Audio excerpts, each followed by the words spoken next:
Hey guys, so in this Q&A, I think this is like 6 or 7, I can't remember.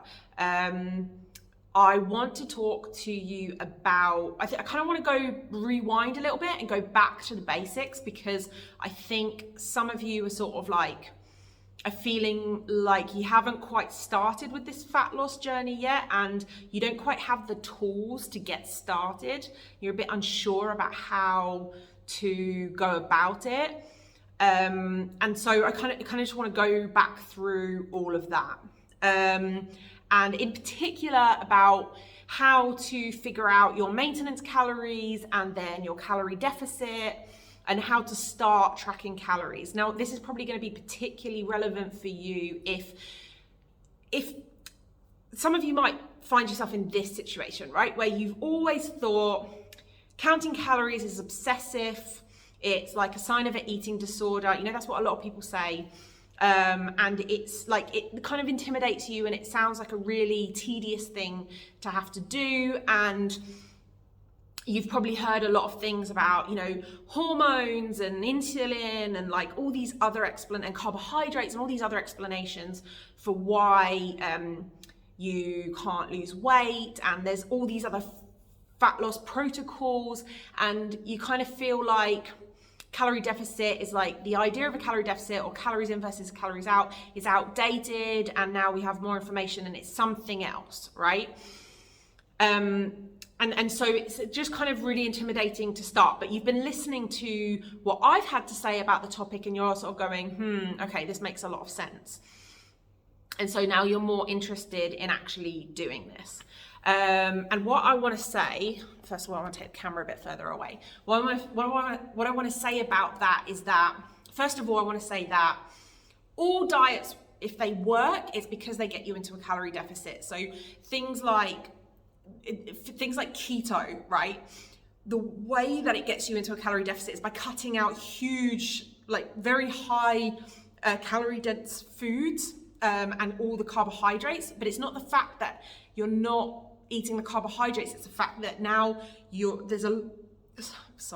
late pregnancy. There's a lot of foods that you can't eat. There's a lot of foods that you're cutting out. A lot of them are very calorie dense. A lot of them are very, very palatable. But it also, if you actually truly are in ketosis, it really reduces your appetite. And so people get into a calorie deficit. But the whole thing is that the reason why people like me talk more and more about calorie deficit is that you could be following keto rules and keto protocol and be completely in ketosis, but you're eating 3,000 calories a day. You're not going to lose weight doing that. Same with things like intermittent fasting. It gets you into a calorie deficit because there's more hours of the day when you're not allowed to eat. So eating in a smaller window means that you're more likely to eat less. But again, if you eat in an 8-hour window, feeding window, or 4-hour feeding window, but you eat 3,000 calories a day during that window, you're still not going to lose weight. So the problem, same with things like Whole 30, it's a classic one. It's really great in that it encourages you. I use Whole 30 recipes because their recipes are really, really, really good. I just add carbohydrates to them. But you could follow the Whole 30 protocol, and a lot of people do, and then they don't lose weight because they're not actually in a calorie deficit, but they're eating all of these very healthy foods, which is wonderful. It's important to eat healthy foods, but not being in the calorie deficit isn't gonna, it means you won't lose weight even if you're following the protocol to the T. So people like me, the reason why we bang on about a calorie deficit is because it's the one thing that you absolutely need to lose weight. And if you're not in a calorie deficit, you're not gonna lose weight. And so following telling people that it's something else, and then through a different protocol, inadvertently getting them into a calorie deficit is kind of deceitful, because the mechanism by which they're having success and they're losing weight is not the mechanism or the protocol that's being sold. Okay, the protocol that's being sold in and of itself doesn't help people lose weight. The calorie deficit does. So The only reliable way to be in a calorie deficit is to be aware of how many calories you actually need to consume and how many calories you actually need to consume to maintain your weight and purposefully getting into a calorie deficit. Otherwise, it's not sustainable. Now, you can follow some other protocol because it's just easier to just do this black or white thing. But the problem is that for most people, it's not sustainable. They can't keep doing it for long periods of time. Because because they have to cut out foods they like, and at some point you're going to have a brownie, at some point you're going to have bread, at some point you're going to eat outside of your window. You can't do that all the time for the rest of your life. So this is why calorie counting can be such a game changer.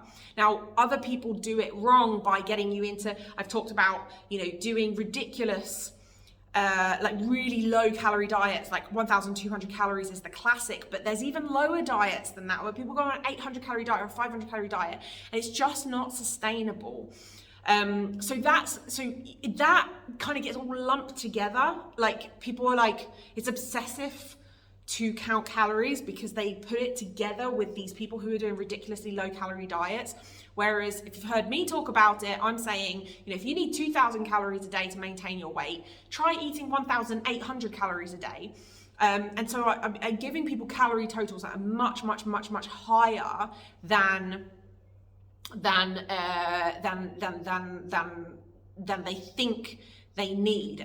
All my clients are like, are you sure that seems like so much? And it is so much compared to what they try to do, but they're usually eating 2,800 calories and then they're doing a diet and doing 1,200 calorie diets. They're failing after a few days, then go back to eating 2,800 calories. And I'm saying, let's just do something that's more in the middle, figure out what you actually need to maintain your weight and not put on weight. Let's get you into a deficit from there. So with that preamble, let's talk a little bit about and it's also like, if you wanted to save money, you do actually need to know how much money is coming into your account each month and how much is going out of your account each month. You're just going to accidentally save money. Oh, just try not to spend money. No, you actually need to have a budget. You actually need to know what the numbers are. It's the same for calories. So with that preamble, let's talk a little bit about how you can get started. Now, the biggest thing that most people stumble on is what are my maintenance calories, or how many calories do I need to start with? And I'm going to tell you a secret. I don't know, and no coach will know unless you do like a really expensive DEXA scan. Any number that is given to you is going to be a guesstimate, and there are more educated guesses and less educated guesses.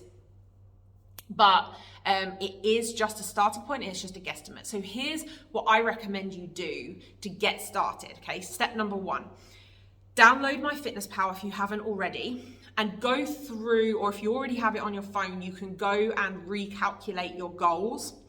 So if you've downloaded the app, you put in your goals and and you put in all your details. You put in your height, you put in your weight, you put in what you think your activity levels are, right? And then it's going to ask you for your goal. Like, do you want to maintain your weight? Do you want to gain weight? Do you want to lose a pound a week, half a pound a week, or like 2 pounds a week? And this is where most people go wrong, because they go, oh, I want to lose 2 pounds a week. And then they put in 2 pounds a week, and then it puts you straight on 1,200 calories, because it won't go lower than that. Like, MyFitnessPal limits everyone at 1,200 calories, which is also kind of dumb, because people are going to be so, like, if you got a 100 kilo man and he's on 1,200 calories, like, whatever, it's just dumb. So what you want to do, don't select weight loss. And that sounds really counterintuitive, but what I want you to select is maintenance calories, right? I want you to ask the app to tell you more or less how many calories it thinks you need to maintain your calories, to maintain your weight. So then you'll get a number that is going to be representative. It's going to be a good ballpark starting figure. It's not usually that far off. and it gives you a number in your head where you can say, okay, 2,200 calories, that's what I need to maintain my weight. And then anything below that, I'm gonna lose weight. And the bigger the deficit, the faster I'm gonna lose weight, but the harder it's gonna be to tolerate, right? And there's a trade-off. There's always a trade-off. There's always a trade-off in life. So that's the first thing I want you to do. And if you already have the app downloaded, just go into goals and change your goals to maintenance, and it will give you, and make sure that your activity levels are more or less representative of what you currently do. And if that's not very much, be honest about it. But if it's a lot, then also be honest about that. And that will give you your first ballpark figure. And then you can decide what you want to try from there. And if this is your first time doing this, it's going to be a total guess, right? A total guess. So what you do is just say, okay, 200 calories, right? Go in, manually change your calorie target to 200 calories. Sorry, not 200, 2,000 calories. Manually change it to that. That's your calorie target. Sorry. I got myself a bit confused there.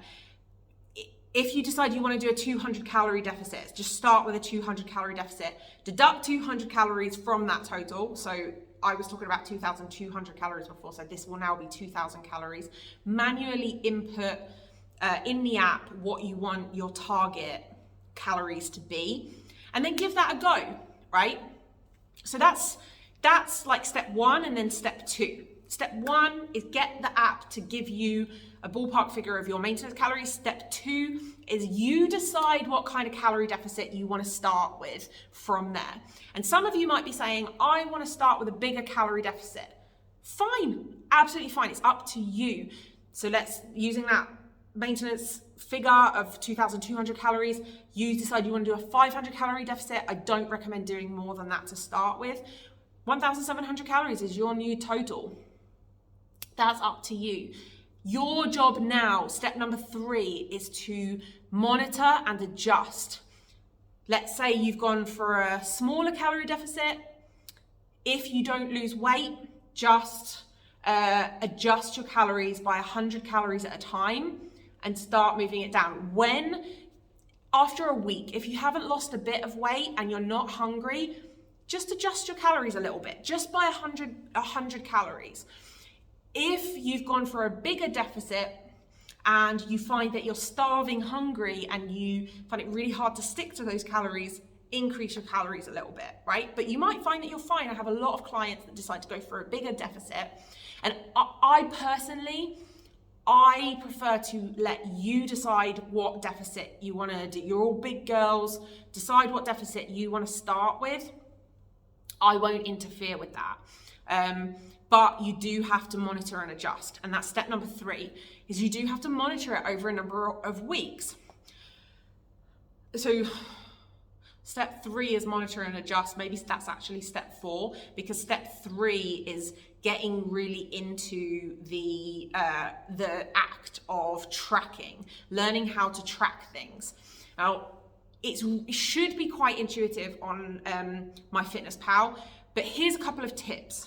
You can type in the name of the product and the food stuff and search it. They've got a massive database, but there's also a barcode scanner in the app. And most people don't seem to realize this, but this is really a big deal, right? You click on the barcode scanner, you scan the barcode like they do at the supermarket, and the product is usually there. And even if you're in a country like Israel, it's an open source database, so people can input new products. So there's tons of Israeli products, there's tons of products from all over the world, Australia, it's not just American stuff, the UK, from all of the Middle East. So like wherever you are, especially the most day-to-day products, they are gonna be in there. And then if the products aren't in there, then you can search, or if the barcode's not in there, you can search the product. I recommend you always try the barcode first. If it's something like a piece of fruit, like a banana, look up just generic banana, use the word generic banana. Maybe it will say you'll have an option for a medium banana, a large banana, 100 grams of banana. it doesn't like matter that much. Pick one, try and be a little bit like, you know, go for a large banana rather than a medium banana, unless you actually are having, you know, a small banana or something. And then and just try to, and also if you can weigh things, if you can weigh your banana, you're like, okay, it's 80 grams, pick the 100 gram banana and do 0.8 of a 100 gram banana. You know, these things get quite like, you know, you'll find that the same foods will repeat themselves over and over again. So most people have about 15 foods that they eat all the time. So maybe 20 foods for some people. So you'll get those same things coming up over and over and over again. And if you're doing oats, for example, measure out tablespoons of oats or weigh the oats and then look for that in the app, those measurements. And if a lot of people get stuck when it comes to meals that they're making, so they're making a big pasta dish for everyone, they don't know how much oil is in there, they don't know how much this is in there, don't know how much that's in there. You're gonna have to just guess with those things, and you want to look for the things that have the calories in them. So recently one of you asked me, how do I look for, I made an espresso with milk at home. So they searched espresso with milk, right? That's not a good way of doing it. What you want to do, because the coffee, the espresso, doesn't have any calories in it. So you don't want to look that up. If you just want to, all you want to do is look up the milk. So let's say you added 100 ml of 3% milk. Just do the barcode scanner on the milk and add 100 mils of it to your thing. You don't need the coffee. The coffee doesn't matter because it's free calories. It's calorie free. That sounded really stupid. If you put sugar in, add that separately, right? So instead of being like espresso with milk and sugar and searching that, and it could be all kinds of random things that people have put into the app, you're just looking for the separate ingredients. And again, those things will show up over and over again because you eat a lot of the same things. So look up the ingredients that have things, and don't worry too much about, say, like vegetables, for example. If you make a big salad, don't look up all the vegetables, but, you know, let's say you've got a tin of tuna in there, you've got a tablespoon of oil in there. They're the things that you want to add into the app. And if you want, you can just add like 100 grams of vegetables, but it's not so critical, okay? That's really not important in the starting point. I don't think it's important to add vegetables to begin with, but you do really need to add things like oils, nuts, and you need to measure them because they're very, very, very calorie dense. A tablespoon of oil is 120 calories. So you need, that's step 3, is getting used to tracking, learning how to track. You are going to make mistakes. You have to be okay with making mistakes. And then step number 4 is monitor and adjust. Monitor your weight, monitor how you feel with that number of calories, and adjust as you go. That should give you a really good starting point, those first 4 steps. Figure out maintenance calories with MyFitnessPal. Figure out what calorie deficit you want to attempt. Then learn how to track calories properly. Hopefully I've given you enough information to start doing that. And then monitor your progress and adjust. Again, I could make separate videos on all of these things, but this is kind of a little starter guide to it. And before I go, I wanted to say something else.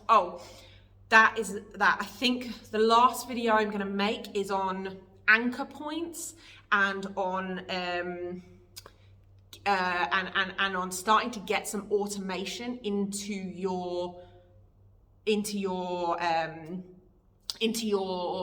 how you're doing all of this, right? Because as much as I'm a fan of calorie counting, it is not a long-term strategy. It is to bring awareness. It is to get you started. And from there, you have to, whether it's after a couple of weeks or a couple of months, you do have to change to something that is more sustainable. And so I think I'll talk about that in the next video, about how to automate it, how to automate the process, and how to make it so that you can rinse, repeat, and you're not looking up the same foods every day and looking up every single day, looking up calories, because it is tedious. It does take a long time, but it is such an important learning experience. My clients learn so much from doing it, realize so much about what they're eating, about what they're putting in their bodies. It's so objective. I really recommend that you start there, and then we'll talk about automating it next time. Cool, I hope you found that helpful. As always, any questions, please put them in the comments below and I will answer them. I'm giving birth. This will go out next Thursday, so it will be in another week, I'll be giving birth. So I won't be making any more of these videos for a little while, but hopefully that's enough to get you started for now, and we'll get back on this fat loss stuff very soon. Bye.